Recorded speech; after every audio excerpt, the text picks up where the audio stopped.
ഇന്ന് തന്നെ ഡൗൺലോഡ് ചെയ്യൂ. കാണൂ നിങ്ങളുടെ ഫേവറേറ്റ് ഷോസ്. മോള് വന്നല്ലോ. അതെ, വേണ്ടതൊക്കെ ഉണ്ട്, എടുത്തു കഴിച്ചോ.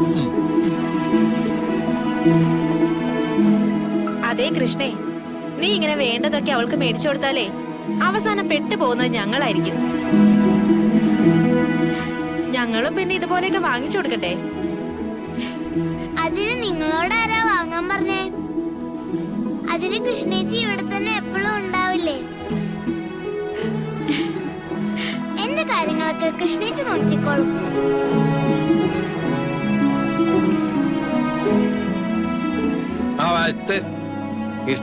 കൃഷ്ണേച്ചിയുടെ അമ്മയുടെ കാര്യം നോക്കാൻ പോലും നേരമില്ല. അതിനിടയില്ല നീ ഒന്ന് മിണ്ടാതിരുന്നേ ഗോപാലമ്മ. അവക്ക് എന്താ വേണ്ടെന്ന് വെച്ചാൽ ഞാൻ വാങ്ങിച്ചു കൊടുത്തോളാം. എന്റെ മോക്ക് നല്ല ജോലി ഉള്ളതല്ലേ, അപ്പൊ പിന്നെന്താ. അമ്മേ, ഇതാ.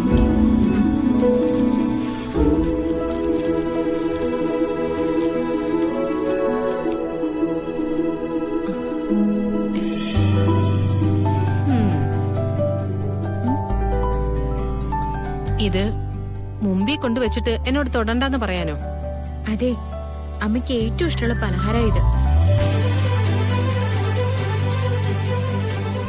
ഷുഗർ അല്പം കൺട്രോൾ ചെയ്യണമെന്ന് ഡോക്ടർ പറഞ്ഞതുകൊണ്ട് മധുരം ഞാൻ തൊടാൻ സമ്മതിക്കാറില്ല. അതാ ഇങ്ങനെ പറയുന്നത്. ഇപ്പൊ കുഴപ്പമില്ല അമ്മേ, ഒന്നോ രണ്ടെണ്ണൊക്കെ എടുത്ത് കഴിച്ചോ. മോളെ കഴിക്ക്.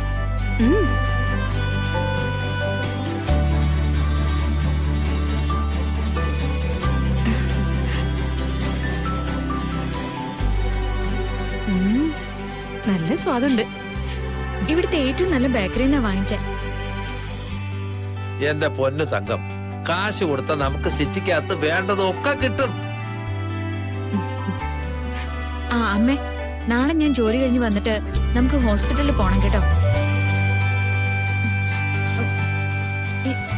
എന്താ പറ്റിയേ? മധുരം തന്നപ്പോഴേ എനിക്കറിയായിരുന്നു എന്തെങ്കിലും ഒരു കുഴപ്പം അതിന്റെ പിറകെ വരുമെന്ന്. എന്റെ ഗോപാല, ഇവിടെ ഒന്ന് പറഞ്ഞ് മനസ്സിലാക്ക്. എനിക്കിപ്പോ പ്രശ്നമൊന്നും ഇല്ലല്ലോ.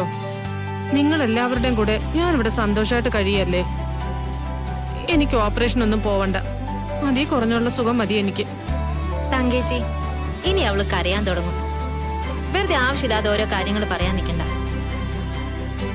പറഞ്ഞോട്ടെ സുനന്ദേച്ചി, എത്ര പറഞ്ഞാലും മനസ്സിലാവില്ലല്ലോ. അമ്മയ്ക്ക് അമ്മയുടെ ജീവൻ വേണ്ടെങ്കി വേണ്ട, പക്ഷെ എനിക്ക് വേണം.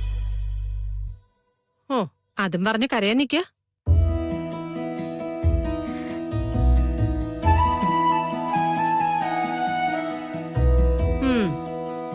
നീ എപ്പോഴാ ജോലി കഴിഞ്ഞ് വരിക?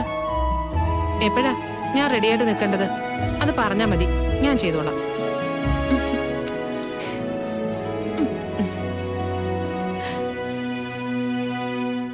ഇനി ഇങ്ങനെയൊന്നും പറയല്ലേ അമ്മേ, എനിക്ക് നല്ല സങ്കടാവും. ദൈവം നമ്മുടെ കൂടെയുണ്ട്. എന്റെ അമ്മയെ ഞാൻ ശരിയാക്കി എടുത്തോളാം. ഉം.